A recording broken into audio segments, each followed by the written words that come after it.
ಅಂತ ನಾವು ಕೇಳ್ಕೊಳ್ಳುವಂತ ಮುಹೂರ್ತ ಅದು. ಆ ಮುಹೂರ್ತಕ್ಕೆ ನಾವೆಲ್ಲರೂ ಅಲ್ಲಿ ಹಾಜರಾಗಬೇಕಿದೆ. ಮುಹೂರ್ತವು ಬಹಳ ಬಹಳ ಬಹಳ ಮುಖ್ಯವಾದಂಥದ್ದು. Time is very precious time. ಹಾಗಾಗಿ ಆ ಘಳಿಗೆಗೋಸ್ಕರ ನಾವು ಕಾಯ್ಬೇಕಾಗುತ್ತೆ. ಆ ಘಳಿಗೆ ಬರೋದೇ ಮಧ್ಯಾಹ್ನದ ಇಡೀ ಸಂಜೆಯ ಹೊತ್ತಿನಲ್ಲಿ ಆ ಟೈಮ್ ಬರುತ್ತೆ. ಆಗ ಮಹಾರಾಜರು ಅಂಬಾರಿಯನ್ನು ನೇರ್ತಾ ಇದ್ರು. ಈಗ ತಾಯಿ ಚಾಮುಂಡೇಶ್ವರಿ ಬಹಳ ಸಡಗರದಿಂದ ಅಂಬಾರಿಯನ್ನ ನೇರ್ತಾಳೆ. ಓಕೆ, ಇನ್ನು ಟ್ಯಾಬ್ಲೋಗಳ ಬಗ್ಗೆ ಮಾತನಾಡಲೇಬೇಕು ಸರ್. ವಿವಿಧ ಬಗೆಯ ರೀತಿಯಾದಂತಹ ಟ್ಯಾಬ್ಲೋಗಳನ್ನು ಈಗಾಗಲೇ ಸಿದ್ಧತೆಯನ್ನು ಮಾಡಿಕೊಳ್ಳಲಾಗಿದೆ.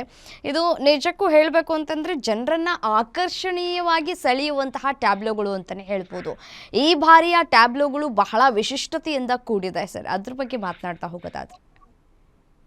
ಈ ಟ್ಯಾಬ್ಲೋಗಳು ನಾವು ಯಾವಾಗ ಇದನ್ನ ನಾಡ ಹಬ್ಬ ಅಂತ ಮಾಡೋದು, ಆಗ ಇದು ರೂಪಾಂತರ ಹೊಂದಿ ಹೊಂದಿ ಹೊಂದಿ ಇವತ್ತು ಜಿಲ್ಲೆಗೆ ಒಂದೊಂದು ಟ್ಯಾಬ್ಲೋ, ಒಂದೊಂದು ಜಿಲ್ಲೆಯನ್ನ ರೆಪ್ರೆಸೆಂಟ್ ಮಾಡುವಂತ ಟ್ಯಾಬ್ಲೋ, ಮತ್ತು ಕೆಲವು ಜಿಲ್ಲೆಗಳ ವಿಶೇಷತೆಯನ್ನ ರೆಪ್ರೆಸೆಂಟ್ ಮಾಡುವಂತ ಟ್ಯಾಬ್ಲೋ, ಸರ್ಕಾರಿ ಇಲಾಖೆಗಳ ಸಾಧನೆಗಳನ್ನ ರೆಪ್ರೆಸೆಂಟ್ ಮಾಡುವಂತ ಟ್ಯಾಬ್ಲೋಗಳು, ಈ ಎಲ್ಲ ರೀತಿಯ ಟ್ಯಾಬ್ಲೋಗಳು ಸೇರ್ಕೊಂಡು ಜನರಿಗೆ ಒಂದು ಮಾಹಿತಿ, ಒಂದು ಮನರಂಜನೆ ಎರಡೂ ಕೊಡ್ತಾ ಇರತಕ್ಕಂಥ ಟ್ಯಾಬ್ಲೋಗಳನ್ನ ನೋಡ್ತಾ ಇವೆ. ಪ್ರತಿ ಜಿಲ್ಲೆಯಲ್ಲೂ ಅದನ್ನ ಕಾಂಪಿಟೇಷನ್ ಆಗ್ತಾ ಇರ್ತಾರೆ. ಇವಾಗ ಅದನ್ನ ಕಾಂಪಿಟೇಷನ್ ಇಟ್ಕೊಂಡಿದ್ದಾರೆ, ಪ್ರೈಸ್ಗಳು ಕೊಡ್ತಾರೆ, ಫಸ್ಟ್ ಸೆಕೆಂಡ್ ಥರ್ಡ್ ಪ್ರೈಸ್ ಕೊಡ್ತಾರೆ. ಹಾಗಾಗಿ ಎಲ್ಲರಲ್ಲೂ ಒಂದು ಸ್ಪರ್ಧೆ ಏರ್ಪಟ್ಟಿರುತ್ತೆ. ನಮ್ದು ಚೆನ್ನಾಗಿರ್ಲಿ, ನಮ್ದು ಚೆನ್ನಾಗಿರ್ಲಿ, ತುಮಕೂರು ಅವ್ರು ಚೆನ್ನಾಗಿರ್ಲಿ, ಬೆಳಗಾಂ ಅವ್ರು ಚೆನ್ನಾಗಿರ್ಲಿ, ಬೀದರ್ ಅವ್ರು ಚೆನ್ನಾಗಿರ್ಲಿ, ಚಾಮರಾಜನಗರದವ್ರು ಚೆನ್ನಾಗಿರ್ಲಿ ಅಂತ ಈಗ ಪ್ರತಿಯೊಬ್ರು ಅವರವರು ತಮ್ಮಲ್ಲಿ ಇರ್ತಕ್ಕಂಥ ನೈಸರ್ಗಿಕ ಮಾನವ ನಿರ್ಮಿತ ಸಾಧನೆಗಳನ್ನು ತೋರ್ಸ್ಕೊಳಕ್ಕೆ ಬಹಳ ಹೆಮ್ಮೆಯಿಂದ ಕಾದಿರ್ತಾರೆ. ಮುಂಚೆ ಎಲ್ಲ ಟ್ಯಾಬ್ಲೋಗಳು ಇರ್ತಾ ಇರ್ಲಿಲ್ಲ. ಮುಂಚೆ ನಾನು ಈಗಾಗ್ಲೇ ಹೇಳಿದಾಗಿ ದಸರಾ ಮೆರವಣಿಗೆ ಅಂತಂದ್ರೆ ಅದು ಇವತ್ತಿನ ರಿಪಬ್ಲಿಕ್ ಡೇ ಪೆರೇಡ್. ಇವತ್ತಿನ ರಿಪಬ್ಲಿಕ್ ಡೇ ಪೆರೇಡ್ ಅಲ್ಲಿ ಏನ್ ನಡೆಯುತ್ತೆ? ನಮ್ಮನ್ನೆಲ್ಲ ಅತ್ಯಾಧುನಿಕ ಶಸ್ತ್ರಾಸ್ತ್ರಗಳಾದಂತ ಯುದ್ಧ ವಿಮಾನಗಳು, ಯುದ್ಧ ನೌಕೆಗಳು, air base, naval base, army, NCC, police, cadet ಇವರೆಲ್ಲ ಹೋಗ್ತಾರೆ. ಅದರ್ಥ ಏನು? ನಾವು ಎಲ್ಲ ವಿಶ್ವಕ್ಕೆ ನಾವು ನಮ್ಮ ರಾಷ್ಟ್ರದ ಶಕ್ತಿಯನ್ನ ಪ್ರದರ್ಶನ ಮಾಡುವಂತ ಸಮಯ ನೋಡಿ ನಮ್ಮ ಎಲ್ಲ ಸಾಧನೆ ಮಾಡಿದೀವಿ. ಹಿಂದಿನ ಕಾಲದಲ್ಲಿ ಇದು ಇತ್ತು, ಅಶ್ವಪಡೆ, ಗಜಪಡೆ, ಕಾಲ್ದಳ, NCC, ಪೊಲೀಸ್ನವರು ಇವ್ರು ಹೋಗೋರು. ನಮ್ಮಲ್ಲಿರ್ತಕ್ಕಂಥ ಸ್ಟ್ರೆಂತ್ ಇಷ್ಟು ಅಂತ. ಅದೇ ಇದು ಪ್ರಜಾಪ್ರಭುತ್ವ ಬಂದ್ಮೇಲೆ ಅದು ಮಾಯ ಆಯ್ತು. ಅದು ಇವಾಗ್ಲೂ ಹೋಗುತ್ತೆ, ಸಾಂಕೇತಿಕವಾಗಿ ಹೋಗುತ್ತೆ. ಈಗಲೂ ಗಜಪಡೆ ಹೋಗುತ್ತೆ, ಅಶ್ವಪಡೆ ಹೋಗುತ್ತೆ.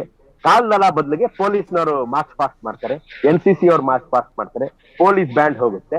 ಅದರ ಜೊತೆಗೆ ಜನರ ಮನರಂಜನೆಗಾಗಿ ಈ ಟ್ಯಾಬ್ಲೋಗಳು, ಮನರಂಜನೆ ಮತ್ತು ಮಾಹಿತಿಗಾಗಿ ಟ್ಯಾಬ್ಲೋಗಳನ್ನು ಸೇರ್ತಿದ್ರು.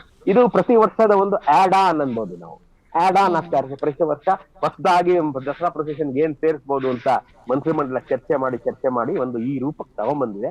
ಚೆನ್ನಾಗಿದೆ. ಈಗ ನಾವು ಈ ಹಾಸನದವ್ರು ಏನ್, ನಮಗೂ ಒಂದು ಕುತೂಹಲ ಜನಕ್ಕೆ, ಹಾಸನದವ್ರು ಏನ್ ತಗೊಂಬಂದ್ರು, ಬೀದರ್ನವ್ರು ಏನ್ ತಗೊಂಬಂದ್ರು, ಚಿಕ್ಕಮಗಳೂರು ಏನ್ ತಗೊಂಬಂದ್ರು, ಕೋಲಾರದವ್ರು ಏನ್ ತಗೊಂಬಂದ್ರು, ಇದನ್ನ ನೋಡಕ್ ನಮ್ಗೊಂದು ಕುತೂಹಲ ಇರುತ್ತೆ. ಮತ್ತು ಆಯಾ ಜಿಲ್ಲೆಯವರ ಒಂದು ಚಾಕಚಕ್ಯತೆಯ ಪ್ರದರ್ಶನವು ಟ್ಯಾಬ್ಲೋದಲ್ಲಾಗುತ್ತೆ. ಓಕೆ ಸರ್, ಇನ್ನೊಂದು ವಿಜಯದಶಮಿಗೂ ಕೂಡ ಈ ಒಂದು ರಾಮಾಯಣಕ್ಕೂ ಕೂಡ ಒಂದಷ್ಟು ಲಿಂಕ್ ಇದೆ, ಸಂಬಂಧ ಇದೆ ಅಂತ ಕೂಡ ಹೇಳಲಾಗತ್ತೆ. ಪಾಂಡವರಿಗೂ ಇದಕ್ಕೂ ಏನು ಸಂಬಂಧ ಸರ್? ಓಕೆ, ಧನ್ಯವಾದಗಳು ಸರ್. ಇಷ್ಟೊತ್ತು ಗ್ಯಾರಂಟಿ ನ್ಯೂಸ್ನಲ್ಲಿ ಮಾತನಾಡಿದ್ದಕ್ಕಾಗಿ, ಸಂಪೂರ್ಣವಾಗಿ ಮಾಹಿತಿಯನ್ನು ಕೂಡ ಕೊಟ್ಟಿದ್ದಕ್ಕಾಗಿ, ಮತ್ತು ದಸರಾವನ್ನು ಹೇಗೆ ಆಚರಿಸಲಾಗ್ತಾ ಇದೆ ಅನ್ನೋದರ ಕುರಿತು ಗ್ಯಾರಂಟಿ ನ್ಯೂಸ್ನ ಸ್ಕ್ರೀನ್ ಮೇಲೆ ಗಮನಿಸ್ತಾ ಇದ್ದೀರಿ.